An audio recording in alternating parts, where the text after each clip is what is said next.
நண்பர்கள் அனைவருக்கும் வணக்கம். நண்பர்களே, தற்பொழுது நாம் காண இருக்கக்கூடிய பகுதியானது முதுகலை பட்டதாரி ஆசிரியர் தேர்வு பிஜிடிஆர்பி எக்ஸாம் 2025. இந்த தேர்விற்கு தயாராகக்கூடிய தமிழ் பாடப்பிரிவு ஆசிரியர்கள் கவனத்திற்கு நம்முடைய சுபைக்குழுவின் சார்பாக இந்த தமிழ் பாடத்திற்கு ஸ்டடி மெட்டீரியலாக இருக்கட்டும், ஸ்டடி மெட்டீரியலை தொடர்ந்து கொஸ்டின் பேங்க், அதை தொடர்ந்து பயிற்சி வகுப்பு, 150 தேர்வுகளை உள்ளடக்கிய டெஸ்ட் பேஜ், ஸோ எல்லாமே நம்ம ப்ரொவைட் பண்ணி 1 இயர் கோர்ஸா உங்களுக்கு டிஆர்பி தேர்வு நடைபெறக்கூடிய நாள் வரைக்கும் உங்களுக்கு பயிற்சியோடு இணைந்த தேர்வு, ஸ்டடி மெட்டீரியலோடு இணைந்த தேர்வுங்கிற கான்செப்ட்ல நம்ம நினைச்சிடறோம் உங்களுக்கு ப்ரொவைட் பண்றோம். சோ இதுல நிறைய ஆசிரியர்கள் தொடர்ச்சியாக எழுப்பக்கூடிய பகுதி புதியதாக இணைக்கப்பட்டுள்ள பாடத்திட்டம். சோ இந்த பாடத்திட்டம் எடுத்துக்கும் போது யூனிட் 9, 10 நம்மளுக்கு முழுக்க முழுக்க புதியதாக இணைச்சிருக்கிறாங்க. யூனிட் 1ல ஒரு சில டாபிக் புதியதாக இருக்கிறது. அதுல புதை பொருள் ஆய்வு. இந்த புதைப்பொருள் ஆய்வு சொல்லி பார்க்கின்ற பட்சத்துல இதை எங்க இருந்து படிக்கணும், இதற்கான நோட்ஸ், இதற்கான புத்தகம் எதை நம்ம ரெஃபர் பண்ணணுமாங்கிறதான் நிறைய ஆசிரியர்கள் தொடர்ச்சியாக எழுப்பக்கூடியது. அது மட்டும் இல்லாம நம்முடைய சுபைக்குழுவின் சார்பாக 150 தேர்வுகளை உள்ளடக்கிய டெஸ்ட் பேஜ்ல இந்த புதைப்பொருள் ஆய்வு டாபிக் உங்களுக்கு கொடுத்திருக்கிறோம் யூனிட் 1ல. அப்ப நம்மளிடம் ஸ்டடி மெட்டீரியல் இதை முழுமையாக தொகுத்து நம்ம கொடுத்திருக்கிறோம். ஸோ டெஸ்ட் பேஜ்ல மட்டும் இணையக்கூடிய ஆசிரியர்கள், அது மட்டும் இல்லாம யூடியூப்பை ஃபாலோ பண்ணக்கூடிய ஆசிரியர்கள் இந்த புதைப்பொருள் ஆய்வு, அதே மாதிரி பண்பாட்டு பரவல், ஸோ இது ரெண்டை பற்றி கவலை கொள்ள வேண்டியதே இல்லை. நம்ம நினைச்சிரோம் முழுக்க முழுக்க இதனுடைய தகவல்களை தொகுத்து உங்களுக்கு பயிற்சியாக கொடுத்துடலாம் சொல்லி நம்ம நினைச்சிரோம். இந்த புதைப்பொருளை குறித்த தகவலை நம்ம திரட்ட ஆரம்பிச்சிருக்கோம். இதுல யூனிட் 1ல இது மட்டும்தான் புதிய டாபிக்னா, இது இல்லாம ஒரு சில டாபிக்ல இருக்கு. அப்ப இந்த யூனிட் 1ல உங்களுக்கு புதியதாக கொடுக்கப்பட்டுள்ள டாபிக்ல இந்த புதைப்பொருள் ஆய்வு, பண்பாட்டு பரவல், சோ அடுத்து இருக்கக்கூடிய டாபிக் அந்த கான்செப்ட்ல உங்களுக்கு ஒரு பயிற்சியாக நம்மளுடைய ஃப்ரீ டைம்ல, ஏன்னா டிசம்பர் 1 முதல் உங்களுக்கு நம்ம என்ன செய்யறோம், பயிற்சி வகுப்பானது நம்ம ஸ்டார்ட் பண்றோம். யூனிட் 6ல இருந்து உங்களுக்கு பயிற்சியானது கொடுக்குறோம். அப்ப இடையில உங்களுக்கு இந்த புதைப்பொருள் ஆய்வை குறித்த முழுமையான தகவலினுடைய பயிற்சி, அதே மாதிரி பண்பாட்டு பரவலினுடைய பயிற்சி இடையில ஒரு 2 நாள் 3 நாள் விட்டு இடையில உங்களுக்கு இந்த பயிற்சியை கொடுத்து யூனிட் 1 நம்ம முடிச்சிட்டோம்னா டெஸ்ட் பேஜ்ல இருக்கக்கூடிய ஆசிரியர்களும் பயன்படுத்திக்கலாம். யூடியூப்பை ஃபாலோ பண்ணக்கூடிய ஆசிரியர்கள் இந்த யூனிட் 1 குறித்து கவலைப்பட வேண்டியதில்லை. அப்ப இந்த புதைப்பொருள் ஆய்வுனா என்ன சொல்லி பார்க்கின்ற பட்சத்துல, காலப்போக்கில் இயற்கையின் சீற்றத்தினாலும் மன்னர்களுடைய படையெடுப்பினாலும் போற்றி பாதுகாக்கப்பட வேண்டிய காரணங்கள் இருந்தும் அதை பாதுகாக்கப்படாமல் மன்னர்கள் தோற்றுவித்த அரண்மனைகளும் வழிபட்ட ஆலயங்கள், அவர்களுடைய கோட்டைகள், இது பாத்தீங்கன்னா மண்ணில் புதைந்து சிதைந்து விடுகிறது. சோ இந்த புதை பொருட்களை பாத்தீங்கன்னா நம்மளுடைய வரலாற்றுக்கு பல புதிய செய்திகளை கொடுக்கின்றது. அவ்வாறு இந்த புதிய செய்திகளை கொடுக்கக்கூடிய, மண்ணோடு மண்ணாக புதைந்து சிதையக்கூடிய அந்த கட்டிடங்களாக இருக்கட்டும், அழிந்த பகுதிகளாக இருக்கட்டும், ஆலயங்களாக இருக்கட்டும், கல்லறைகளாக இருக்கட்டும், சோ மக்கள் உபயோகித்த கருவிகள், களங்கள், அணிகலன்கள், இவற்றை முறைப்படுத்தி வரலாற்றை அறிந்து கொள்வதற்கு, மக்களின் பண்பினை அறிந்து கொள்வதற்கு இந்த புதைப்பொருள் ஆய்வானது பயன்படுகிறது. அப்ப மண்ணில் புதைந்துள்ள கட்டடங்கள், அழிந்துள்ள பகுதிகள், சோ அது மட்டும் இல்லாம ஆலயங்கள், கல்லறைகள், மக்கள் உபயோகித்த கருவிகள், களங்கள், அணிகலன்கள், சோ இது எல்லாத்தையுமே பாத்தீங்கன்னா என்ன செய்யணும், முறைப்படுத்தி அவற்றின் மூலம் வரலாற்றை அறிவதற்கு, மக்களின் பண்பாட்டை அறிவதற்கு பயனுள்ள வகையில் கிடைக்கக்கூடியதுதான் இந்த புதைப்பொருள் ஆய்வு. சோ இந்த புதைப்பொருள் ஆய்வு சொல்லி எடுத்துக்கிற பட்சத்துல எந்தெந்த இடத்துல இந்த ஆய்வு நடத்தினாங்க, அது மட்டும் இல்லாம கட்டடங்கள கலையாக இருக்கட்டும், கோயில் கலைகளாக இருக்கட்டும், ஊரினுடைய சில ஊர்கள்ல நடத்திருக்கக்கூடியதா இருக்கட்டும், இதை ஃபுல்லா தொகுத்து நம்ம இந்த இடத்துல என்ன செய்யணும், பார்க்க வேண்டியது இருக்கு. சோ இன்றைய பகுதியில நம்ம எடுத்திருக்கக்கூடிய டாபிக் என்ன சொல்லி பாத்தீங்கன்னா இந்த புதை பொருட்கள் கூறக்கூடிய செய்திகள் என்ன, இந்த புதை பொருட்கள் கூறக்கூடிய செய்திகள் சொல்லி பார்ப்பதற்கு முன்பாக முதல்ல புதை பொருட்கள்னா என்ன. ஏற்கனவே நான் உங்களுக்கு விளக்கமானது கொடுத்திருக்கிறேன். மண்ணில் புதைந்துள்ள கட்டிடங்கள், அழிந்த பகுதிகள், ஆலயங்கள், கல்லறைகள், மக்கள் உபயோகித்த கருவிகள், கலன்கள், அணிகலன்கள் ஆகியவற்றை முறைப்படுத்தி அவர்கள் வாழ்ந்த வரலாற்றை அறிந்து கொள்வதற்கும் அவர்களுடைய பண்பாட்டை அறிந்து கொள்வதற்கும் மேற்கொள்ளக்கூடிய முயற்சி தான் இந்த புதைப்பொருள் ஆய்வு.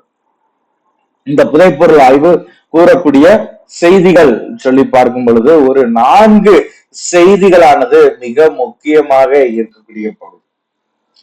தமிழ்நாடை பொறுத்த வரைக்கும் இந்த புதைப்பொருள் ஆய்வு என்பது அத்தரம்பாக்கம், குடியம், பையம்பள்ளி, அழகன்குளம், ஆதிச்சநல்லூர், அரிக்கமேடு, கொர்க்கை, கருவூர், உறையூர், காவேரி பூம்பட்டினம், காஞ்சிபுரம், கங்கை கொண்ட சோழபுரம், வெள்ளம், கொடுமணல், திருக்காம்புலியூர், அழகரை, இந்த இடங்கள்ல புதைப்பொருள் ஆய்வானது நடத்தப்பட்டுள்ளது. அப்ப இந்த புதைப்பொருள் ஆய்வு இந்த இடத்துல நடத்தினவங்க யாரு, அதனுடைய காலங்கள் என்ன, இந்த புதைப்பொருள் ஆய்வின் மூலம் கிடைக்கக்கூடிய செய்திகள் என்ன, எதை கண்டெடுத்தாங்க, எந்த காலத்தை நம்ம அறிந்து கொள்வதற்கு இது உதவுகிறது, அக்கால மக்களுடைய சிறப்புகள் என்ன, இது ஃபுல்லாமே இந்த புதைப்பொருள் ஆய்வு தரக்கூடிய செய்திகள்.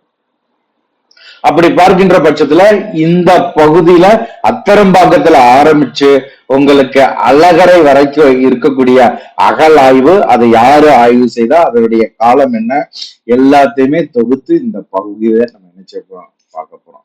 இது பாத்தீங்கன்னா அகல் ஆய்வு நடந்த இடங்கள். இது பிறகு கோவில்கள் இருக்கும், சிற்பங்கள் இருக்கும், கட்டடக்கலைகள் இருக்கும், ஊரினுடைய சிறப்புகள் இருக்கும். இதை ஃபுல்லா அடுத்து 1 by 1 உங்களுக்கு நம்ம நினைச்சுவோம் பயிற்சி வகுப்புகள் ஆனது கொடுத்துருவோம். இந்த புதைப்பொருள் ஆய்வை பொறுத்த வரைக்கும் கிட்டத்தட்ட பாத்தீங்கன்னா ஒரு 10 பயிற்சிகளானது உங்களுக்கு கொடுப்பதற்கான வழிமுறைகளை நம்ம உருவாக்கி இருக்கிறோம். அதனை தொடர்ந்து புதியதாக இருக்கக்கூடிய டாபிக் யூனிட் 1 ஃபுல்லாமே உங்களுக்கு நம்மளுடைய ஃப்ரீ டைம்ல இடையில உங்களுக்கு நம்ம என்ன செஞ்சிருவோம் கொடுத்துருவோம். ஆனா நம்மளுடைய பயிற்சி வகுப்புன்னு எடுத்துக்கிற பொழுது அது யூனிட் 6ல இருந்து உங்களுக்கு ஸ்டார்ட் ஆகுது. ஒவ்வொரு ஆசிரியர்களும் இந்த வாய்ப்பை சிறந்த முறையில பயன்படுத்திக்கோங்க. முதல்ல நம்ம எடுத்திருக்கக்கூடிய பகுதி பாத்தீங்கன்னா அத்தரம்பாக்கம். அதற்கு முன்பாக இந்த புதைப்பொருள் ஆய்வுனா என்ன சொல்லி பார்க்கும்போது நான் உங்களுக்கு அந்த டெபினேஷன் சொல்லிட்டேன். இந்த புதைப்பொருட்கள் பாத்தீங்கன்னா நம்மளுக்கு என்னத்தை கற்றுக் கொடுக்கிறதுனா வரலாற்றின் பல புதிய செய்திகளை நம்மளுக்கு கற்றுக் கொடுக்கிறது. மண்ணில் புதைந்துள்ள கட்டடங்கள், அழிந்த பகுதிகள், ஆலயங்கள், கல்லறைகள், இதை பாத்தீங்கன்னா நம்ம என்ன செய்யறோம், ஆய்வு செய்வதை புதைப்பொருள் ஆய்வுன்னு சொல்றோம். தொடர்ந்து வரக்கூடிய மனித வரலாற்றினை இடைவிடாது புதிய பொருளின் கண்டுபிடிப்புகள் மூலம் ஆய்ந்து அறிவதுதான் புதைப்பொருள் ஆய்வினுடைய முக்கிய நோக்கமாக கருதப்படுகிறது. பழம்பெரும் நாகரிகங்களில் ஒன்று சொல்லி பாத்தீங்கன்னா எகிப்து நாகரிகம். இந்த பகுதியை மெயினா குறிச்சுக்கோங்க. பழம்பெரும் நாகரிகங்களில் ஒன்று எகிப்து நாகரிகம். உலக மக்கள் யாவரும் வியக்கும் வண்ணம் புதைபொருள் ஆய்வின் மூலம்தான் இந்த நாகரிகமானது கண்டுபிடிக்கப்பட்டது. அது மட்டும் இல்லாம 1922ஆம் ஆண்டு ஜான் மார்ஷல் என்பவர் மொஹஞ்சதாரோ, ஹரப்பா என்ற 2 இடங்கள்ல புதைப்பொருள் ஆய்வு நடத்தி சிந்து சமவெளி நாகரிகத்தை உலகிற்கு வெளிப்படுத்தினார். அப்ப இந்த புதைப்பொருள் ஆய்வின் மூலம் என்னென்ன செய்திகள் நம்மளுக்கு கிடைத்திருக்கிறது, உலகில் பழம்பெரும் நாகரிகங்களில் ஒன்றான எகிப்து நாகரிகம் இந்த புதைப்பொருள் ஆய்வின் மூலம் தான் கண்டுபிடிக்கப்பட்டது. அதே மாதிரி 1922ஆம் ஆண்டு ஜான் மார்ஷல் என்பவர் மொஹஞ்சதாரோ, ஹரப்பா என்ற இடங்கள்ல புதைப்பொருள் ஆய்வு நடத்தி சிந்து சமவெளி நாகரிகத்தை உலகிற்கு வெளிப்படுத்தினார்கள். இது 2 மட்டும்தானா கிடையாது. அத்தரம்பாக்கம், குடியம், பையம்பள்ளி, அழகன்குளம், ஆதிச்சநல்லூர், அரிக்கமேடு, கொர்க்கை, கருவூர், உறையூர், காவேரி பூம்பட்டினம், காஞ்சிபுரம், கங்கை கொண்ட சோழபுரம், வல்லம், கொடுமணல், திருக்காம்புலியூர், அழகரை இந்த இடங்கள்ல எல்லாம் புதைப்பொருள் ஆய்வானது நடத்தப்பட்டுள்ளது. சோ அப்படி பார்க்கின்ற பட்சத்துல பழைய கற்கால மக்களுடைய வரலாற்றினை அறியும் பொருட்டு இந்திய தொல்பொருள் ஆய்வு துறையினரால் 1963 அத்தரம்பாக்கம், குடியம் ஆகிய இடங்கள்ல புதைபொருள் ஆய்வானது நடத்தப்பட்டது. சோ அப்ப முதல் பகுதி அத்தரம்பாக்கம். சோ இங்க எதற்கு ஆய்வு நடத்துறாங்கன்னா பழைய கற்கால மக்களுடைய வரலாற்றை அறிந்து கொள்வதற்கு முதல் பாயிண்ட். இதை யாரு பாத்தீங்கன்னா ஆய்வு செய்யறாங்கன்னா இந்திய தொல்பொருள் ஆய்வு துறை. ஆண்டு 1963 இங்கு புதைப்பொருள் ஆய்வானது நடத்தப்படுகிறது. அப்ப இந்த அத்தரம்பாக்கம் என்பது எங்க அமைந்துள்ளது? அத்தரம்பாக்கம் என்பது திருவள்ளூர் மாவட்டத்தில் உள்ளது. சோ இங்க பழைய கற்கால மனிதர்களுடைய வரலாற்றை அறிவதற்காக இந்திய தொல்பொருள் ஆய்வு துறையினரால் 1963 நடத்தப்பட்ட இந்த புதைப்பொருள் ஆய்வின் மூலம் பழைய கற்கால மக்கள் பயன்படுத்திய பொருட்களானது கிடைக்கப்பட்டுள்ளது. அது என்ன பார்த்தா கல்லால் ஆன கை கோடாரிகள், கிளிப்பான்கள், சுரண்டிகள், சில்லு கருவிகள். கல்லால் ஆன கை கோடாரிகள், கிளிப்பான்கள், சுரண்டிகள், சில்லு கருவிகள். இது ஃபுல்லாமே என்ன செஞ்சிருக்காங்க? இந்த அத்தரம்பாக்கத்துல கண்டுபிடிச்சிருக்காங்க. இந்தியாவில் மிகுதியான அளவில் பழைய கற்கால கருவிகள் கிடைக்கப்பட்டுள்ள இடம் எதுனா இந்த அத்தரம்பாக்கம். மிக முக்கியமான பகுதி, அண்டர்லைன் பண்ணிக்கோங்க. இந்தியாவில் பழங்கற்கால மக்கள்கள் குறித்த கருவிகள் கிடைத்த இடம், அதிகமாக கிடைத்த இடமானது இந்த அத்தரம்பாக்கம். அடுத்து குடியம் எடுத்துக்கிட்டோம்னா இந்த குடியம் என்பது திருவள்ளூர் மாவட்டத்துல அமைந்துள்ளது. இந்த குடியம் திருவள்ளூர் மாவட்டத்தில் அமைந்துள்ள குடியம். இந்த ஊருக்கு அருகில மனசத்தம்மன் என்ற மலை குன்று அடிவாரத்துல பழைய கற்கால மனிதர்கள் வாழ்ந்த குகைகளானது காணப்படுகிறது. எங்கன்னா திருவள்ளூர் மாவட்டத்தில் குடியம் என்ற ஊருக்கு அருகில் மனசத்தம்மன் மலை குன்றுகள்ல அடிவாரத்துல பழைய கற்கால மனிதர்கள் வாழ்ந்த குகைகள் காணப்படுகிறது. இங்க மொத்தம் 16 குன்றுகளானது காணப்படுகிறது. இதுல 3 குன்றுகள் பாத்தீங்கன்னா இந்த பழைய கற்கால மனிதர்கள் வாழ்ந்த தடயங்களானது காணப்படுகிறது.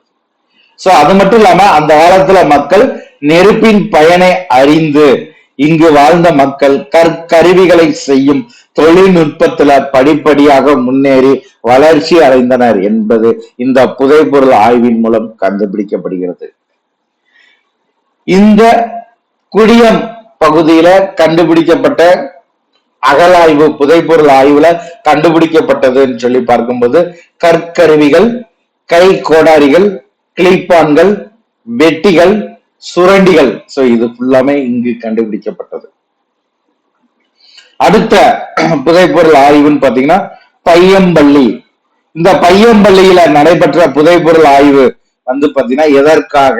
சோ இந்த அத்தரம்பாக்கம் அதே மாதிரி குடியம் என்பது பழைய கற்கால மக்களினுடைய வாழ்க்கை முறை. ஆனா இந்த பையம்பள்ளியில நடைபெற்ற புதைப்பொருள் ஆய்வானது புதிய கற்கால மக்கள் வாழ்க்கை, அது மட்டும் இல்லாம பெரும் கற்கால மக்களினுடைய வாழ்க்கை. சோ இது ரெண்டையும் அறிந்து கொள்வதற்காக மேற்கொள்ளப்பட்ட அகழாய்வு தான், புதைப்பொருள் ஆய்வு தான் இந்த பையம்பள்ளி ஆய்வு. சோ இதன் மூலமாக இந்த புதிய கற்கால மக்களினுடைய வாழ்க்கையை பற்றியும் பெரும் கற்கால மக்கள் வாழ்க்கையை பற்றியும் பல புதிய செய்திகளானது நமக்கு கிடைக்கப்பட்டுள்ளது. அப்ப இந்த பையம்பள்ளி என்பது எங்க அமைந்துள்ளது? வேலூர் மாவட்டத்துல இந்த பையம்பள்ளியானது அமைந்துள்ளது. இங்கு ஆய்வு செய்தது மத்திய தொல்பொருள் ஆய்வுத்துறை. ஆண்டு 1964-65. அப்ப பையம்பள்ளி என்பது வேலூர் மாவட்டத்தில் அமைந்துள்ளது. இங்க பாத்தீங்கன்னா என்ன செய்யறாங்க? புதிய கற்கால மக்கள் வாழ்க்கை, பெரும் கற்கால மக்களின் வாழ்க்கையை பற்றி அறிந்து கொள்வதற்கு புதைப்பொருள் ஆய்வானது மத்திய தொல்பொருள் ஆய்வுத்துறையினரால் 1964-65 மேற்கொள்ளப்பட்டது. புதிய கற்காலத்துல இங்கு வாழ்ந்த மக்கள் விரைவில் அழியக்கூடிய பொருட்களை கொண்டு வட்ட வடிவமான குடில்கள் அமைத்ததற்கான தடயங்களானது கண்டுபிடிக்கப்பட்டுள்ளது. முதல் பாயிண்ட். சோ இந்த அகலாய்வு 1964 65 நடைபெறுது. சோ இங்கு கண்டுபிடிக்கப்பட்டது என்ன? முதல்ல புதிய கற்காலத்தில் வாழ்ந்த மக்கள் விரைவில் அழியக்கூடிய பொருட்களை கொண்டு வட்ட வடிவமான குடில்கள் அமைத்தார்கள் என்பதற்கான தடயங்களானது கிடைக்கப்பட்டுள்ளது. இரண்டாவது, சாம்பல் நிறம் பொருந்திய கையால் வணையப்பட்ட மண்கலன்களானது இவர்கள் பயன்படுத்தினார்கள். மூன்றாவது, இவர்கள் பயன்படுத்திய கற்கருவிகளானது வளவளப்புடன் காணப்படுகிறது. வளவளப்பான கோடாரிகளும் ஒளிகளும் இங்கு கண்டெடுக்கப்பட்டுள்ளது. மக்கள் அணிவதற்கு சுடுமண் மணிகளை பயன்படுத்தினர். இது மூன்றாவதாக கண்டுபிடிக்கப்பட்டது. புதிய கற்காலத்திற்கு பின்னர் இங்கு வாழ்ந்த பெருங்கற்கால மக்கள் வட்ட வடிவிலும் செவ்வக வடிவிலும் தங்களுக்கு தேவையான இல்லங்களை அமைத்துக் கொண்டனர். சோ இது நான்காவதாக கண்டுபிடிப்பு. மொத 3 கண்டுபிடிப்புகளும் புதிய கற்கால மக்களை பற்றியது.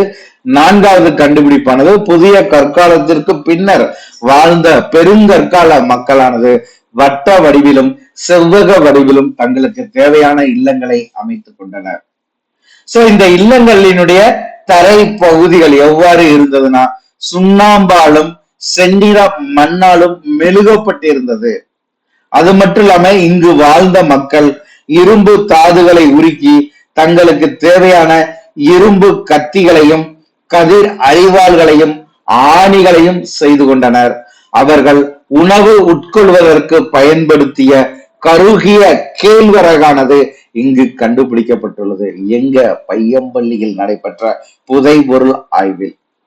சோ அது மட்டும் இல்லாம சுடு மண்ணால் செய்யப்பட்ட பறவை விலங்குகளின் உருவங்களும் இங்கு அகழ்ந்தெடுக்கப்பட்டுள்ளன. சோ இது ஃபுல்லாமே பையம்பள்ளியில் நடைபெற்றது. சோ அது மட்டும் இல்லாம மக்கள் அணிந்த கண்ணாடி வளையல்களும் சங்கு வளையல்களும் இங்கு கண்டெடுக்கப்பட்டுள்ளது. அப்ப பையம்பள்ளி சொல்லி எடுத்துக்கிற போது முதல்ல எதை கண்டுபிடிக்கிறாங்க? புதிய கற்கால மக்கள் இங்கு வாழ்ந்து விரைவில் அழியக்கூடிய பொருட்களை கொண்டு வட்ட வடிவிலான குடில்களை அமைத்த தடயங்களை கண்டுபிடித்தனர்.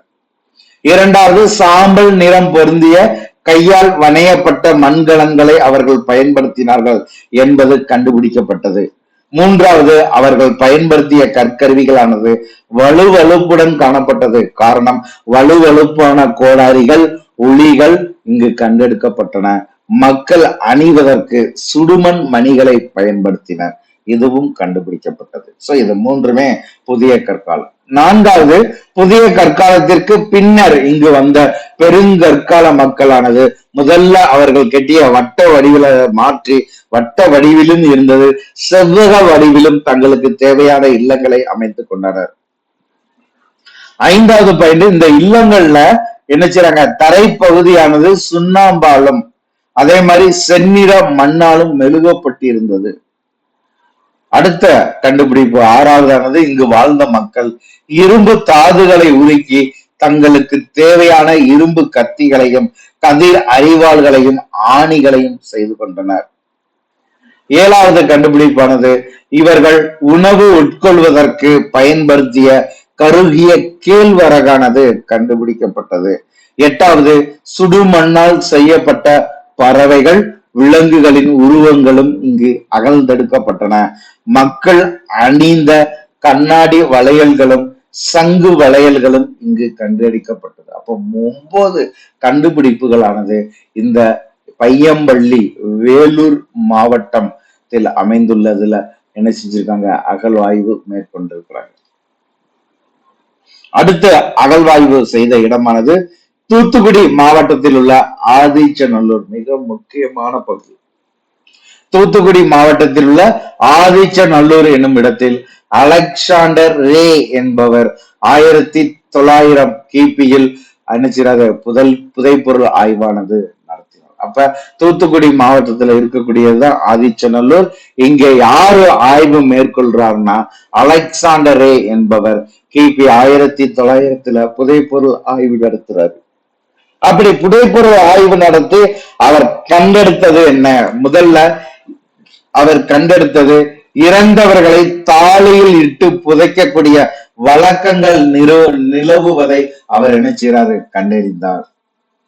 இரண்டாவது, தங்கம், வெண்கலம், இரும்பு போன்ற உலோகங்களை இங்கு வாழ்ந்த மக்கள் பயன்படுத்தி வந்தனர் என்பதும் கண்டறியப்பட்டது. மூன்றாவது, பொன்னால் ஆன 21 நெற்றி பட்டங்கள் இங்கு கண்டுபிடிக்கப்பட்டது. இங்கு வாழ்ந்த மக்கள் வழிபாட்டிற்காக பயன்படுத்திய கிமு 1000 ஆண்டை சேர்ந்த தாய் தெய்வத்தின் வெண்கல உருவமும் இங்கு கண்டுபிடிக்கப்பட்டது. நான்காவது கண்டுபிடிப்பு. ஐந்தாவது பாத்தீங்கன்னா அடுத்த பகுதிக்கு போயிடும். அப்ப ஆதிச்ச நல்லூர் சொல்லி எடுத்துக்கிற போது அலெக்சாண்டர் ரே என்பவர் கிபி 1900 புதைபொருள் ஆய்வு நடத்துறாரு. 4 கண்டுபிடிப்புகளை கண்டுபிடித்துள்ளார்.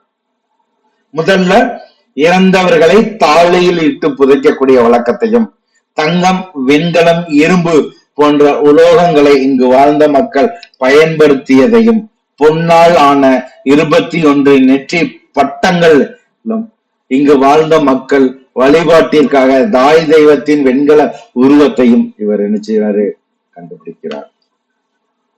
அடுத்த அகழ்வாய்வு சொல்லும் பொழுது தமிழகத்தில் நடைபெற்ற புதைபொருள் ஆய்வுல மிகவும் முக்கியமானது, குறிப்பிடத்தக்கது, தமிழகத்தில் நடைபெற்ற புதைபொருள் ஆய்வில் குறிப்பிடத்தக்கது பாண்டிச்சேரிக்கு அருகில் உள்ள அரிக்கமேட்டில் நடந்த அகழாய்வு. இந்த அகழாய்வை பொறுத்த வரைக்கும் அறிவியல் அடிப்படையில் மேற்கொள்ளப்பட்ட அகழ்வாய்வு தான் இந்த அரிக்கமேட்டு அகழ்வாய்வு. இது தமிழக வரலாற்றிற்கு ஒரு புத்தொலியை வழங்கிய புதைபொருள் ஆய்வுன்னு சொல்லணும். அப்ப தமிழகத்தில் நடைபெற்ற புதைபொருள் ஆய்வுல குறிப்பிடத்தக்கது அரிக்கமேட்டில் நடைபெற்ற ஆய்வு. இந்த ஆய்வு முழுக்க அறிவியல் அடிப்படையில் மேற்கொள்ளப்பட்டது. தமிழக வரலாற்றில் ஒரு புத்தொலியை வழங்கிய ஆய்வு இந்த அரிக்கமேட்டு ஆய்வு. இங்கு கண்டுபிடிக்கப்பட்டது சொல்லும் போது தமிழகத்திற்கும் ரோம் நாட்டிற்கும் இடையில் நிலவி வந்த வணிக தொடர்பை நம் இலக்கியங்களானது எடுத்து கூறுகிறது. ரோம் நாட்டில் இருந்து நம் நாட்டிற்கு மது குப்பிகள் அடைக்கப்பட்டு வந்ததை புறநானூறானது யவனர் நன்கலன் தந்த தன்கமல் தேரல் என்று குறிப்பிடுகிறது. எந்த நூல்? புறநானூறு. சோ இது எது எடுத்து இயம்புகிறதுனா தமிழ்நாட்டிற்கும் ரோம் நாட்டிற்கும் இடையில் நிலவி வந்த வணிக தொடர்பை இலக்கியங்களானது எடுத்து காட்டுகிறது. அதுல குறிப்பிடத்தக்கது இந்த புறநானூறு. சோ இந்த இலக்கியத்தினுடைய குறிப்பை மெய்ப்பிக்கக்கூடிய வண்ணம் அரிக்கமேட்டில ரோமானிய மது குடங்களும் ரோமானிய மண்கலன்களும் அரிட்டைன் இன மண்கல பகுதிகளும் இங்கு என்ன செய்யப்படுது, அகழாய்வு செய்யப்படுகிறது. சோ இது பாத்தீங்கன்னா முதல்ல இருக்கக்கூடிய.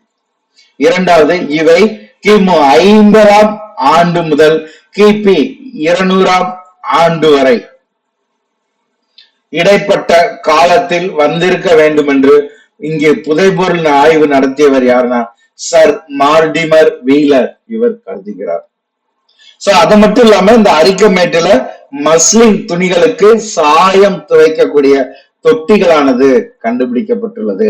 மக்கள் அணிவதற்கான பயன்படுத்தப்பட்ட சங்காலும் எலும்பாலும் பொன்னாலும் சுடு மண்ணாலும் கண்ணாடியாலும் ஆன மணிகளானது இங்கு அகழ்ந்தெடுக்கப்பட்டுள்ளது. அப்ப அரிக்கமேடு சொல்லி எடுக்கும் பொழுது அரிக்கமேட்ல என்ன செய்றாங்க, ரோமானியர்களின் மது குடங்களும் ரோமானிய மட்கலன்களும் அரிட்டைன் இன மட்கலன்களும் கண்டுபிடிக்கப்பட்டது. இந்த கண்டுபிடிப்பானது இந்த பொருட்களானது கிமு 50ஆம் ஆண்டு முதல் கிபி 200ஆம் ஆண்டுகளுக்கு இடைப்பட்ட காலத்தில் வந்திருக்க வேண்டும் என்று இந்த அரிக்கமேட்டில் அகழாய்வு நடத்தியவர் யாருன்னா சர் மார்டிமல் வீலர் இவர் கருதுகிறார். அது மட்டும் இல்லாம இந்த அரிக்கமேட்ல மஸ்லின் துணிகளுக்கு சாயம் துவைக்கும் தொட்டிகளும் கண்டுபிடிக்கப்பட்டுள்ளது என்பது குறிப்பிடத்தக்கது.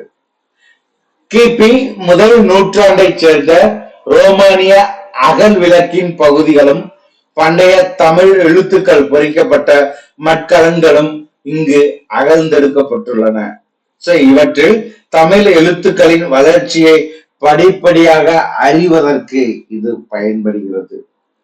அது மட்டும் இல்லாம இரும்பு, செம்பு, தங்கம் முதலியவற்றால் செய்யப்பட்ட பொருட்களும் சங்கினால் செய்யப்பட்ட வளையல்களும் இங்கு கண்டுபிடிக்கப்பட்டுள்ளது. சோ இவை கிமு முதல் நூற்றாண்டில் நிலவிய சுடுமண் கலையை மெய்ப்பிக்கும் வகையில் சுடுமண்ணால் ஆன ஒரு பெண்ணின் உடல் பகுதியும் காணப்படுகிறது. சோ அந்த பெண்ணினுடைய வலது கை தொங்கவிடப்பட்டதும் இடது கை ஒரு பலர்கூடையை தாங்கியும் காணப்படுகிறது. அவள் அணிந்திருக்கக்கூடிய புதவை தற்பொழுது நம் மகளிர் அணிவது போல் இருந்தது.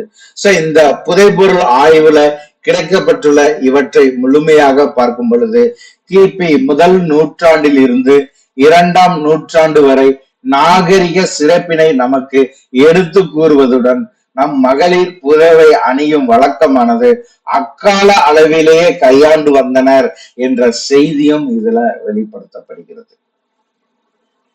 அடுத்த அகழாய்வு பகுதியானது தமிழ்நாடு அரசு தொல்லியல் துறை.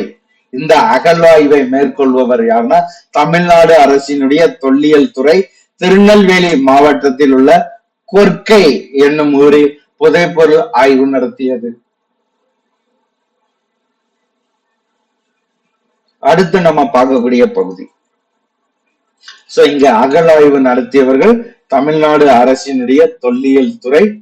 இது திருநெல்வேலி மாவட்டத்தில் கொர்க்கை என்னும் இடத்துல நடைபெற்றது. கொர்க்கை சொல்லி எடுத்துக்கிற பொழுது பாண்டிய மன்னர்களின் தலைநகரமாகவும் துறைமுக பட்டினமாகவும் விளங்கியதுதான் இந்த கொர்க்கை.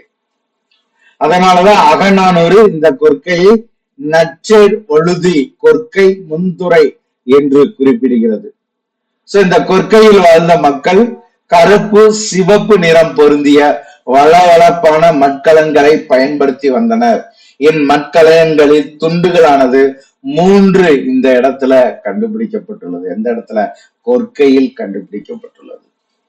சோ அது மட்டும் இல்லாம இவை வடகங்கை பகுதியினருடன் தமிழ் மக்கள் கொண்டிருந்த தொடர்பை விளக்கக்கூடிய புதிய செய்தியின் சான்றாக அமைகிறது. பண்டைய தமிழ் எழுத்துக்கள் பொறிக்கப்பட்ட மட்கலயங்களில் பகுதிகளும் இந்த இடத்துல கண்டுபிடிக்கப்பட்டுள்ளது.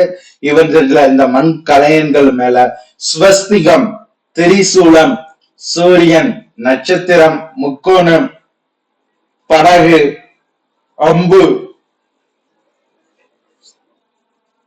வில், மீன் போன்ற குறியீடுகளும் காணப்படுகிறது. சோ இந்த குறியீடுக்கு அறிஞர்கள் என்ன பதில் சொல்கிறார்கள்னா, இந்த குறியீடுகளானது குயவனின் குறியீடுகள் என்று கருதுகின்றனர்.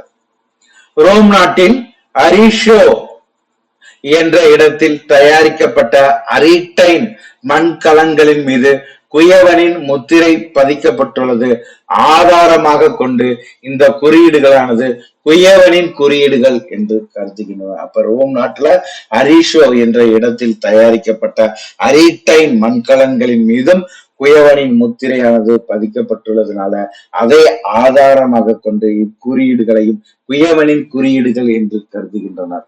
ஆனால் யாஸ்தானி என்ற வரலாற்று அறிஞர் இக்குறியீடுகள் ஒரு குறிப்பிட்ட கருத்தினை குயவர் வெளியிடுவதற்காக பயன்படுத்தியிருக்கலாம் என்று கருதுகிறார். கொர்க்கையில் அகழ்ந்தெடுக்கப்பட்ட கரித்துண்டுகளானது C14 கார்பன் 14 என்பது அறிவியல் முறையில் வயதை கணிக்கக்கூடிய முறை. அப்ப இந்த கொர்க்கையில் அகழ்ந்தெடுக்கப்பட்ட கரித்துண்டுகளானது C14 கார்பன் 14 என்னும் அறிவியல் முறையால் காலம் கணக்கிடப்பட்டது. இக்கரித்துண்டுகளின் காலமானது கிமு 785 என்று கணிக்கப்படுகிறது. இதனால் கிமு 785 ஆண்டிலேயே கொர்க்கை சீருடனும் சிறப்புடனும் திகழ்ந்தது என்ற புதிய செய்தியையும் நாம் அறிய முடிகிறது. அடுத்த அகழாய்வு சொல்லி பார்க்கின்ற பட்சத்துல கரூர் மாவட்டம் தமிழ்நாடு அரசு தொல்லியல் துறையினரால் புதைபொருள் ஆய்வானது செய்யப்பட்டது. சேர நாட்டின் தலைநகரம்னா வஞ்சி, அந்த வஞ்சிதான் கரூர் என்பதை நிலைநாட்டுவதற்கு பல்வேறு தடயங்களானது இந்த பகுதியில் கிடைக்கப்பட்டுள்ளது. ரோமானிய நாட்டுடன் கரூர் தொடர்பு கொண்டிருந்ததை இங்கு கிடைக்கப்பட்டுள்ள 500க்கும் மேற்பட்ட ரோமானிய காசுகளும் அகழ்வாய்வில் கிடைக்கப்பட்டுள்ள ரோமாயண மது குடங்களின் பகுதிகளும் உறுதி செய்கின்றன. சோ அப்ப என்னடா, தமிழர்கள் ரோமானியர் நாட்டுடன், அதாவது கரூர் பகுதியினர் ரோமானிய நாட்டுடன் தொடர்பு கொண்டிருந்தார்கள் என்பதை அகழாய்வு எதன் மூலம் உறுதி செய்யப்படுகிறதுனா 500க்கும் மேற்பட்ட ரோமானிய காசுகளும் அந்த அகழ்வாய்வில் கிடைக்கப்பட்டுள்ள ரோமானிய மது குடங்களும் இதற்கு சான்றாக அமைந்துள்ளது. பண்டைய தமிழ் எழுத்துக்கள் பொறிக்கப்பட்ட மண்கலன்களின் துண்டுகளும் செங்கற்களினால் கட்டப்பட்ட கிபி 4ஆம் நூற்றாண்டை சேர்ந்த கட்டிட பகுதிகளும் கரூரின் பண்டைய வரலாற்றை எடுத்து இயங்குகிறது. 1964-65 ஆண்டுகளில் சங்ககால சோழர்களின் தலைநகரமாக விளங்கிய உறையூரில் சென்னை பல்கலைக்கழகத்தினர் புதைபொருள் ஆய்வு மேற்கொண்டனர். அடுத்த பகுதி, சென்னை பல்கலைக்கழகத்தினரால் சங்ககால சோழர்களின் தலைநகரமான உறையூர்ல 1964-65 புதைபொருள் ஆய்வு மேற்கொண்டனர். சோ இங்கு கருப்பு சிவப்பு நிறம் பொருந்திய மண்கலன்களின் பகுதிகளும் வண்ணம் பூசிய மண்கலன்களும் என்ன செஞ்சிருக்காங்க, கண்டுபிடித்திருக்கிறார்கள். பண்டைய தமிழ் எழுத்துக்கள் பொறிக்கப்பட்ட மண்கலன்களின் பகுதிகளும் இங்கு கண்டறியப்பட்டுள்ளது. ஒரு மண்கலத்தில் முப்புன்பேடு என்ற ஊரை சேர்ந்த அந்தன் போரிட்டு மாண்டான் என்ற செய்தியானது அறிவிப்பதாக அமைந்துள்ளது. இங்கு துணிகளுக்கு சாயம் துவைக்கக்கூடிய தொட்டிகள் கண்டுபிடிக்கப்பட்டுள்ளது. அது மட்டும் இல்லாம அந்த தொட்டிகளானது நெசவு தொழில் நடைபெற்றதையும் எடுத்து கூறுகிறது. இவை அன்றி சூரியன், சந்திரன், மீன், திரிசூலம், நட்சத்திரம், சதுரம், அம்பு போன்ற குறியீடுகள் இடப்பட்ட மண்கலன்களும் கண்டுபிடிக்கப்பட்டுள்ளது. இங்கு கிடைக்கப்பட்ட புதை பொருட்களை கொண்டு கிமு 3ஆம் நூற்றாண்டில் இருந்து இவ்வூரின் வரலாற்று சிறப்பினை நாம் அறிந்து கொள்ள முடிகிறது. அடுத்த பகுதியானது ராமநாதபுரம் மாவட்டத்தில் வைகை ஆற்றங்கரையில் அமைந்துள்ள ஊர்தான் அழகன்குளம். ராமநாதபுரம் மாவட்டம் வைகை ஆற்றங்கரையில் அமைந்துள்ளது அழகன்குளம். இந்த ஊரில் 1987ஆம் ஆண்டு தமிழ்நாட்டினுடைய அரசின் தொல்லியல் துறையினர் புதைபொருள் ஆய்வு நடத்தினர். இங்கு நடைபெற்ற ஆய்வால் அழகன்குளம் கிமு 3ஆம் நூற்றாண்டில் பாண்டியர்களின் துறைமுக பட்டினமாக விளங்கியது என்பதை அறிகிறோம். எதன் மூலம்னா, இந்த அழகன்குளத்தில் நடைபெற்ற புதைபொருள் ஆய்வினால் அழகன்குளமானது கிமு 3ஆம் நூற்றாண்டில் பாண்டியர்களின் துறைமுக பட்டினமாக விளங்கியது என்பதை அறிகிறோம். தமிழ்நாட்டிற்கும் ரோமானியத்திற்கும் இடையே 2000 ஆண்டுகளுக்கு முன்னர் நடைபெற்ற வணிக தொடர்பை நிரூபிக்கும் வண்ணம் இங்கு ரோமானிய மது குடங்களின் பகுதிகளானது கண்டெடுக்கப்பட்டுள்ளது. கிபி 375ஆம் ஆண்டில் ரோம் நாட்டை ஆட்சி செலுத்திய மாமன்னன் வாலண்டீனியனின் செப்பு காசு ஒன்று இங்கு என்ன செய்யப்படுது, ராமநாதபுரம் மாவட்டம் அழகன்குளத்தில் கண்டெடுக்கப்பட்டுள்ளது. மக்கள் அணிவதற்கு பயன்படுத்திய உயர் வகை கல் மணிகளும் சங்கு வளையல்களும் இங்கு கண்டெடுக்கப்பட்ட புதை பொருட்கள் கிமு 3ஆம் நூற்றாண்டில் இருந்து கிபி 5ஆம் நூற்றாண்டு வரை வாழ்ந்த மக்களின் வரலாற்றை அறிய பயன்படுகிறது. அப்ப உறையூர் சொல்லி நம்ம எடுத்துக்கிற போது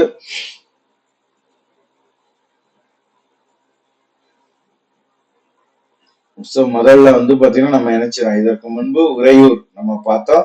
சோ இத சென்னை பல்கலைக்கழகத்தினர் புதைபொருள் ஆய்வானது மேற்கொண்டனர். ராமநாதபுரம் மாவட்டம் அழகன்குளத்துல தமிழ்நாடு அரசினுடைய தொல்லியல் துறையானது புதைபொருள் ஆய்வானது நடத்தியது. சோ அப்படியே பாத்தீங்கன்னா நம்ம என்ன செய்யறோம், இந்த ராமநாதபுரம் மாவட்டம் அழகன்குளத்துல நடைபெற்ற புதைபொருள் ஆய்வுல மக்கள் அணிவதற்கு பயன்படுத்திய உயர் வகை கல்மணிகளும் சங்கு வளையல்களும் இங்கு கண்டெடுக்கப்பட்ட புதைபொருள் கிமு 3ஆம் நூற்றாண்டில் இருந்து கிபி 5ஆம் நூற்றாண்டு வரை வாழ்ந்த மக்களின் வரலாற்றை அறிய பயன்படுகிறது. இங்கு அகழ்ந்தெடுக்கப்பட்ட ரவுலட் இன மட்கலயத்தில் விளிம்பின் வெளிப்பகுதியில் கீழே சிறிதா என்ற பண்டைய தமிழ் எழுத்தானது எழுதப்பட்டிருந்தது. சோ எங்கு கண்டெடுக்கப்பட்டது என்று சொல்லி பார்க்கின்றதுல நம்ம என்ன செய்யறோம், ராமநாதபுரம் மாவட்டம் அழகன் குளம். சோ இங்கு கண்டெடுக்கப்பட்ட ரவுலட் இன மட்கலத்தினுடைய விளிம்பின் வெளிப்பகுதியில் கீழே சிறிதா என்ற பண்டைய தமிழ் எழுத்து எழுதப்பட்டிருந்தது. இந்திய தொல்லியல் துறையினர் காவேரி பூம்பட்டினத்துல புதைபொருள் ஆய்வு மேற்கொண்டனர். அங்கு குறிப்பாக கீழையூர், வானகிரி, பல்லவனீஸ்வரம் ஆகிய இடங்கள்ல புதைபொருட்கள் கண்டெடுக்கப்பட்டுள்ளது. இந்த கட்டிடத்தின் மூலை ஒன்றில் அழிந்த நிலையில் 2 மர கம்பங்கள் கண்டுபிடிக்கப்பட்டுள்ளது. உப்பு நெல்லுக்கு விற்று அதை ஏற்றி வந்த படகுகள் மரத்தறிகளிலேயே கட்டப்பட்டிருந்தனர் என்று பட்டினைப்பாளையானது குறிப்பிடுகிறது. அந்த மர கம்பங்கள் படகுகளை கட்ட பயன்படுத்தப்பட்டிருக்க வேண்டும் என்று நம்பப்படுகிறது. இங்குள்ள வெள்ளையணி இருப்பு என்ற பகுதியில் சோழர் கால சுடுமண் உருவங்களும் நாட்டிய மகளின் உடற்பகுதியுமானது கண்டெடுக்கப்பட்டுள்ளது. வானகிரியில் ஒரு நீர் தேக்கமானது கண்டெடுக்கப்பட்டது. காவிரி நீர் இதில் வந்து தேங்குகிறது. இவ்வடிவமுள்ள நீர் தேக்கத்தினை தேய்பிறை உருவ கேணி என்று இலக்கியங்களானது கூறுகிறது. அதை மெய்ப்பிக்கக்கூடிய அளவுல இங்கேயும் என்ன செஞ்சிருக்காங்க, அகழ்வாய்வு மேற்கொண்டிருக்கிறாங்க. இங்கு பல்லவனீஸ்வரத்தில் நடைபெற்ற ஆய்வு மிக முக்கியமான ஒன்று. புத்த விகாரமானது இங்கு கண்டுபிடிக்கப்பட்டது. எங்க? பல்லவனீஸ்வரத்தில் நடைபெற்ற புதைபொருள் ஆய்வு. இதுவரையில் புத்த விகாரம் ஒன்றானது கண்டுபிடிக்கப்பட்டுள்ள சூழ்நிலையில் இது 5 சதுர அறைகளை கொண்டு விளங்குகிறது. இவ் அறையின் சுவர் செங்கல் கல்லால் கட்டப்பட்டவை. சுவர்கள் அலங்கரிக்கப்பட்டும் வண்ணம் தீட்டப்பட்டும் இங்குள்ள அறைகளின் ஒன்றில் தியான நிலையில் உள்ள புத்த திருமேனி ஒன்றும் சுடுமண்ணால் ஆன பெண் தெய்வ உருவம் ஒன்றும் இங்கு என்ன செய்யப்படுது, கண்டெடுக்கப்படுகிறது. அப்ப பல்லவனீஸ்வரத்தில் நடைபெற்ற புதைபொருள் ஆய்வுல புத்த விகாரமானது கண்டுபிடிக்கப்பட்டது. 5 சதுர அறைகளை கொண்டு இது விளங்குகிறது. இவ் அறையின் சுவர் செங்கற்களாலும் கட்டப்பட்டுள்ளது. சுவரை அலங்கரிக்கப்பட்ட வண்ணங்கள் தீட்டப்பட்டு அறைகள் ஒன்றின் தியான நிலையில் புத்தர் திருமேனியானது காணப்படுகிறது. சோ இது ஃபுல்லாமே பல்லவனீஸ்வரத்தில் நடைபெற்ற அகழ்வாய்வு. அது மட்டும் இல்லாம இங்கு புத்த சைத்தியத்தின் பகுதிகள் கண்டெடுக்கப்பட்டுள்ளது. சிலப்பதிகாரமும் மணிமேகலையும் பூம்புகாரில் பௌத்த மடம் சிறந்து விளங்கியதை எடுத்து கூறுகிறது. இலக்கியத்தில் கூறப்பட்டுள்ள பல செய்திகள் புதைபொருள் ஆய்வினால் வெளிப்படுவது குறிப்பிடத்தக்கது. சுண்ணாம்பிலால் ஆன புத்தமொன்று இங்கு கண்டுபிடிக்கப்பட்டுள்ளது. இந்த புத்தகத்தின் பூரண குடம், ஸ்வஸ்திகம், ஸ்ரீவத்சம் முதலிய மங்கள சின்னங்களானது செதுக்கப்பட்டுள்ளது. இதனை புத்த பீடிகை என்று நம் நூலானது எடுத்து கூறுகிறது. அமராவதி, நாகார்ஜுனகுண்டா முதலிய இடங்களில் கிடைக்கப்பட்டுள்ள பௌத்த கலை பொருட்கள் போல் இங்கும் கிடைக்கப்பட்டுள்ளது சிறப்பானது. இங்கு சதுர வடிவிலும் வட்ட வடிவிலும் செப்பு காசுகளானது கண்டெடுக்கப்பட்டுள்ளன. இந்த காசுகளின் முன்புறம் வாளை தூக்கி நிற்கும் புலியின் உருவமும் சூரியனின் உருவமும் காணப்படுகிறது. பின்புறம் யானையின் உருவம் காணப்படுகிறது. சோழர்களது லட்சினையாக விளங்கக்கூடிய புலி காசுகளில் பொறிக்கப்பட்டு இருப்பதால் இக்காசுகள் கரிகாலன் சோழன் காலத்தவையாக இருக்கலாம் என்று கருதப்படுகிறது. இங்கு கிடைக்கப்பட்ட புதை பொருட்கள் கிபி 1 நூற்றாண்டில் இருந்து 4ஆம் நூற்றாண்டு வரையிலான காவேரி பூம்பட்டினத்தின் வரலாற்றை எடுத்துக் கூறுகிறது. காஞ்சிபுரத்தில் 1962 காஞ்சிபுரத்தில் 1962 63ஆம் ஆண்டில் சென்னை பல்கலைக்கழக தொல்லியல் துறையினர் புதைபொருள் ஆய்வு நடத்தினர். இங்கு சற்று குறைய 50 ரோமானிய மது குடுவைகளானது கண்டுபிடிக்கப்பட்டுள்ளது. சதவாகன பேரரசன் ருத்ர சதர்கர்ணியின் செப்பு காசு ஒன்றும் இங்கு கண்டெடுக்கப்பட்டுள்ளது. எந்த இடத்துல சொல்லி கேட்டாங்கன்னா நம்மளுக்கு சொல்ல தெரியணும். அத மெயினா பாத்துக்கோங்க. காவேரி பூம்பட்டினம், அடுத்து காஞ்சிபுரம். இந்த காஞ்சிபுரத்துலதான் 1962 63 ஆண்டில் சென்னை பல்கலைக்கழக தொல்லியல் துறையினர் புதைபொருள் ஆய்வு நடத்தினர். சற்று குறைவ 50 ரோமானிய மது குடுவைகளானது இங்கு கண்டுபிடிக்கப்பட்டது. அது மட்டும் இல்லாம சதாபாகன பேரரசன் ருத்ர சதர்கனியின் செப்புகாசு ஒன்றும் கண்டுபிடிக்கப்பட்டுள்ளது. பெண் தெய்வ உருவம் ஒன்று நடனமாடும் மங்கையின் உருவமும் காளையின் உருவமும் இங்க கண்டுபிடிக்கப்பட்டுள்ளது. இதனைத் தொடர்ந்து சென்னை பல்கலைக்கழகத்தினர் 1969 70ஆம் ஆண்டுகளில் மீண்டும் இங்கு அகழாய்வானது நடத்தினர். இந்த அகழாய்வில் முதல் 2ஆம் நூற்றாண்டை சேர்ந்த பண்டைய எழுத்துக்கள் பொறித்த சாம்பல் நிற மண்கலன்களானது கண்டுபிடிக்கப்பட்டது. இந்த மண்கலன்களின் மீது புதலிச என்ற பௌத்த துறவியின் பெயர் பொறிக்கப்பட்டிருந்தது. பௌத்த ஆலயத்தின் அழிந்த பகுதிகள் இங்கு கண்டெடுக்கப்பட்டுள்ளன. இங்கு அகழ்ந்தெடுக்கப்பட்ட புதைப்பொருட்கள் காஞ்சிபுரத்தின் வரலாற்றை கிபி முதல் நூற்றாண்டில் இருந்து 9ஆம் நூற்றாண்டு வரை தெரிவிப்பதாக அமைந்துள்ளது.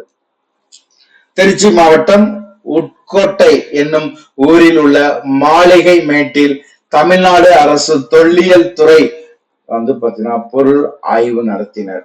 இங்கு சோழ மன்னன் 1ஆம் ராஜேந்திரன் என்பவனால் தோற்றுவிக்கப்பட்ட மாளிகையின் அழிந்த பகுதிகளானது கண்டெடுக்கப்பட்டுள்ளது. சோ எங்க திருச்சி மாவட்டத்துல 5 அடி அகலமும் உள்ள 2 சுவர்கள் ஒன்றோடு ஒன்று இணைக்கப்பட்டு அதன் மேல் தூண்களையும் சுவர்களையும் எழுப்பி அரண்மனையை தோற்றுவித்திருந்தனர். யாரு? சோழ மன்னர் 1ஆம் ராஜேந்திரன் என்பவரால் தோற்றுவிக்கப்பட்ட மாளிகை. மண் கலன்களின் பகுதிகளும் சிதைந்து போன சீனத்து பீங்கான் துண்டுகளும் இங்கு அகழ்ந்தெடுக்கப்பட்டுள்ளது. இங்கு அகழ்ந்தெடுத்த அகழாய்வின் மூலம் கிடைக்கப்பட்டுள்ள பொருள் சொல்லி பார்க்கும் பொழுது மண் கலன்களின் பகுதிகள், சிதைந்து போன சீனத்து பீங்கான் துண்டுகள். இங்கு அகழ்ந்தெடுக்கப்பட்டுள்ள புதை பொருட்கள் கிபி 11ஆம் நூற்றாண்டின் கட்டிடக்கலையை எடுத்து காட்டுவதாக வெளிப்படுத்துவதாக அமைந்துள்ளது. சோ எங்கு உள்ளது சொல்லி பார்க்கும் பொழுது தற்பொழுது நம்ம எந்த அகல் ஆய்வை நாம் பார்த்து கொண்டு இருக்கிறோம் சொல்லி நம்ம நினைச்சிரோம் பார்க்கும் பொழுது திருச்சி மாவட்டத்தில் உள்ள அகழாய்வு. சோ அப்படி பார்க்கின்ற பட்சத்துல அரண்மனையின் பல பகுதிகள் வண்ண ஓவியங்கள் தீட்டப்பட்டு திகழ்ந்ததற்குரிய தடயங்களும் இங்கு கிடைக்கப்பட்டுள்ளது.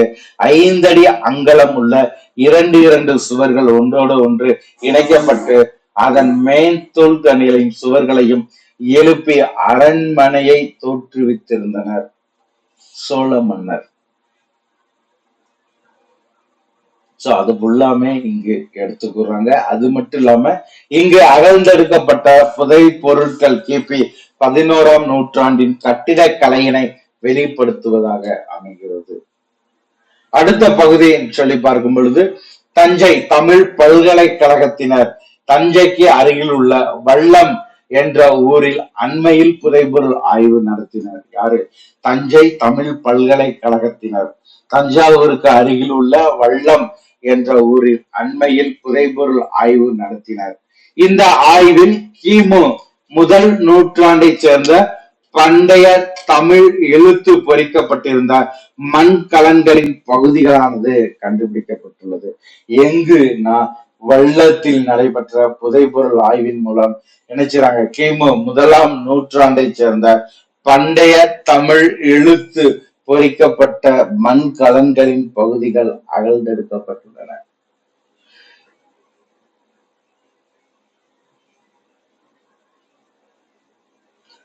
குறியீடுகள் இடப்பட்ட கருப்பு சிவப்பு நிறம் கொண்ட மண்கலன்கள், எலும்பினால் ஆன அம்பின் கூரிய நுனிகளும் கூரைக்கு வேய பயன்படுத்தப்பட்ட ஓடுகளும் இங்கு நடைபெற்ற புதைபொருள் ஆய்வின் மூலம் அகழ்ந்தெடுக்கப்பட்டுள்ளன.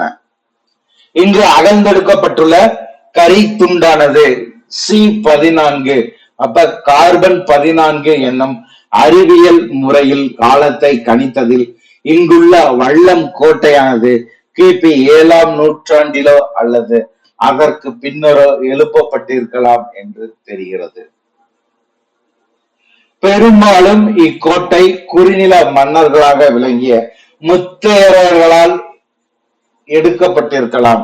இங்கு கிடைக்கப்பட்டுள்ள புதை பொருட்களை கொண்டு இவற்றின் தொடர்ச்சியான வரலாற்றை கிமு 1 நூற்றாண்டில் இருந்து கிபி 18ஆம் நூற்றாண்டு வரை அறிந்து கொள்வதற்கு உதவுகிறது.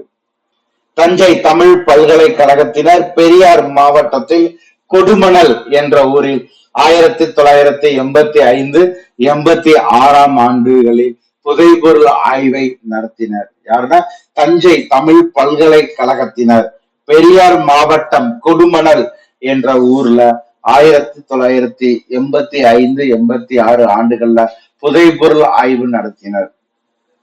சங்க இலக்கியத்தில் இருந்த ஊர் கொடுமணம்.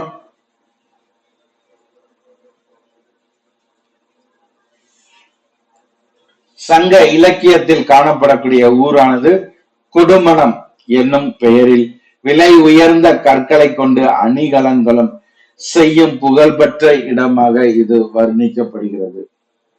இங்கே கிடைத்த புதை பொருளில் இருந்து சங்க இலக்கியத்தில் குறிப்பிடுவது போல அரிய அணிகலன்களும் இரும்பு செம்பு பொருட்களும் செய்ய தொழில் மூலமாக இந்த ஊர் விளங்கியது என்பதும் தெளிவாக தெரிகிறது. இங்குள்ள சுண்ணாம்பு சரளை கல்லும் செம்மண்ணும் கொண்டு கெட்டிப்படுத்தப்பட்ட வீட்டு தரைகளானது கண்டுபிடிக்கப்பட்டுள்ளது. இங்கு தூண்கள் நடப்பட்டிருந்த குழிகளின் அடையாளங்களானது காணப்படுகிறது. செங்கற்களும் கூரை தட்டோடும் அகழ்ந்தெடுக்கப்பட்டுள்ள விஷயங்களை சேமித்து வைப்பதற்கு நிலத்தடியின் கீழ் வெட்டப்பட்ட வட்ட வடிவமான பெரிய குழிகளும் கண்டுபிடிக்கப்பட்டுள்ளது. இங்கு வாழ்ந்த மக்கள் சில சமயங்களில் இறந்தவர்களை வீட்டின் அருகில் புதைத்துள்ளனர். ஒரு வீட்டின் அருகில் ஒரு வயதான ஆணின் எலும்புக்கூடும் ஒரு குழந்தையின் எலும்புக்கூடும் கண்டெடுக்கப்பட்டுள்ளதால் இது கூறப்படுகிறது. இங்கு வாழ்ந்த மக்கள் சில சமயங்கள்ல நினைச்சாங்க இறந்தவர்களை வீட்டின் அருகில் புதைத்தனர் என்ற செய்தியும் கண்டெடுக்கப்பட்டுள்ளது. வயதான ஆணின் எலும்புக்கூடு கால்களை மடித்து அமர்ந்த நிலையில் இருப்பது போல் காணப்படுகிறது. குழந்தையின் எலும்புக்கூடு வடக்கு நோக்கி ஒரு கழித்த நிலையில் குறுகி கிடத்தப்பட்டு இருக்கிறது. வயதான ஆணின் வலது கை சுண்டு விரலில் ஒரு செம்பு மோதிரம் இருந்தது குறிப்பிடத்தக்கது.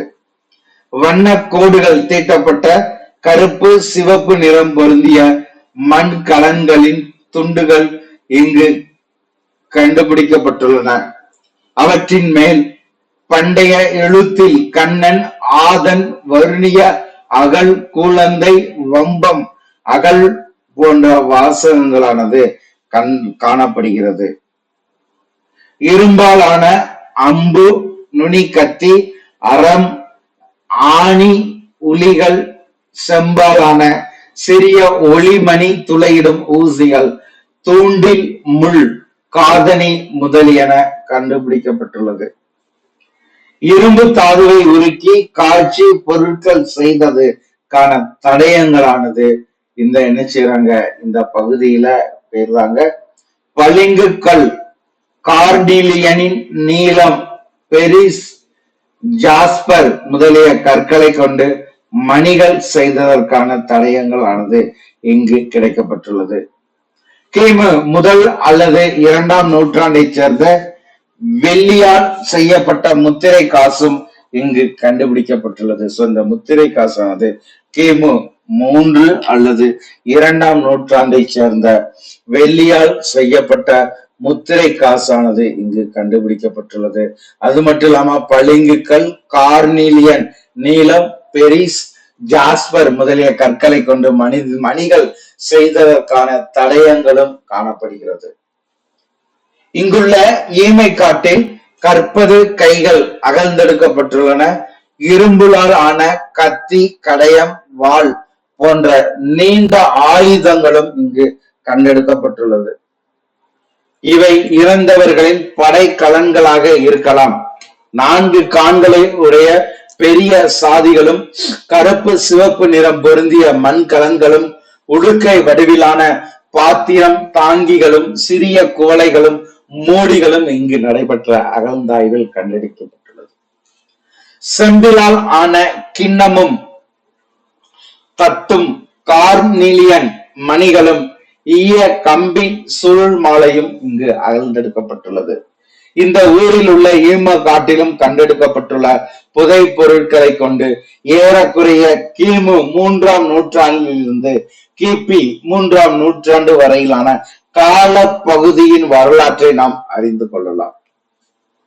சென்னை பல்கலைக்கழகத்தினர் திருச்சி மாவட்டத்தில் திருக்காம்புலியூர், அழகரை என்ற இடங்கள்ல புதைபொருள் ஆய்வானது மேற்கொண்டாங்க. 2 இடம் திருக்காம்புலியூர், அழகரை. இங்கு அகழாய்வு மேற்கொண்டவர்கள் சென்னை பல்கலைக்கழகத்தினர், திருச்சி மாவட்டத்தினர். காலம் மெயினா பார்த்துக்கோங்க. இங்கு கண்டெடுக்கப்பட்ட நெற்களஞ்சியம், கருக்கு அருவாள், கலப்பையின் நுனிப்பகுதி முதலியவை இங்கு வாழ்ந்த மக்கள் உழவு தொழிலை மேற்கொண்டு வந்தனர் என்பது தெரிகிறது. நெற்களஞ்சியத்தின் சுவர்களுக்கு இடையில் கிடைக்கப்பட்ட பட்டு நூல்களின் திரள்களானது கிபி 4-5ஆம் நூற்றாண்டுகள்ல நெசவு தொழில் இந்த பகுதியில நடைபெற்றது என்பதையும் மெய்ப்பிக்கின்றது. இங்கு வாழ்ந்த மக்கள் தங்களுக்கு தேவையான இல்லங்களை வட்ட வடிவிலும் சதுர வடிவிலும் செவ்வக வடிவிலும் அமைத்துக் கொண்டதற்கான தடயங்கள் காணப்படுகிறது. திருக்காம்புலியூரில் அகழ்ந்தெடுக்கப்பட்ட சுடுமண்ணால் ஆன நாகலிங்கமும் மூஷிகம் பாலகிருஷ்ணன் உருவங்களும், அழகரையில் கண்டெடுக்கப்பட்ட சுடுமண்ணால் ஆன கணபதியின் உருவமும் சைவ வைணவ சமயங்கள் கிமு 4-5ஆம் நூற்றாண்டுகளில் இங்கு நிலவி இருந்ததையும் நாம் காண்கிறோம்.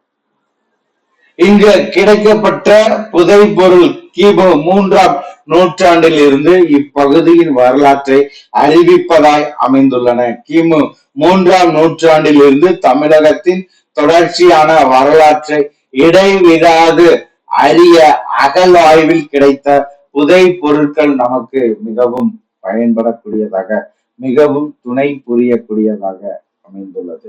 அப்படி பார்க்கின்ற பட்சத்துல திருக்காம்புலியூர் சொல்லி பார்க்கும் பொழுது இந்த திருக்காம்புலியூர் ஆனது என்ன செய்யறாங்க, சென்னை பல்கலைக்கழகத்தினர் திருச்சி மாவட்டத்தில் இருக்கக்கூடிய திருக்காம்புலியூர் அழகரை இடத்தை ஆய்வு செய்கின்றனர். அப்படி ஆய்வு செய்ததுல கண்டுபிடிக்கப்பட்டது, முதல்ல இங்கு கண்டுபிடிக்கப்பட்டது நெற்களஞ்சியம், கருக்கு அருவாள், கலப்பையின் நுனி.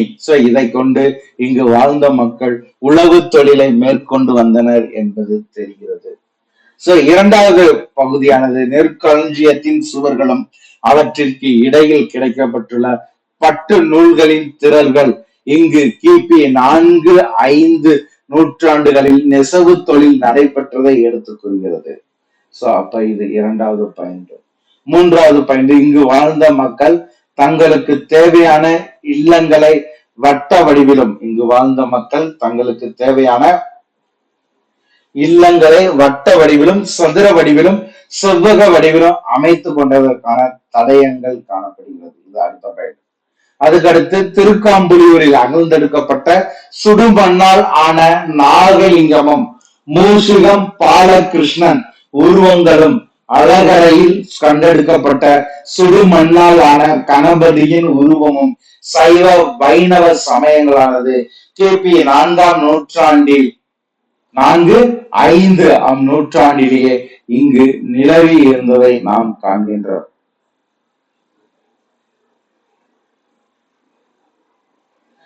இங்கு கிடைக்கப்பட்டுள்ள புதைப்பொருள் கிமு 3ஆம் நூற்றாண்டில் இருந்து இப்பகுதியின் வரலாற்றை அறிவிப்பதாய் அமைந்துள்ளது.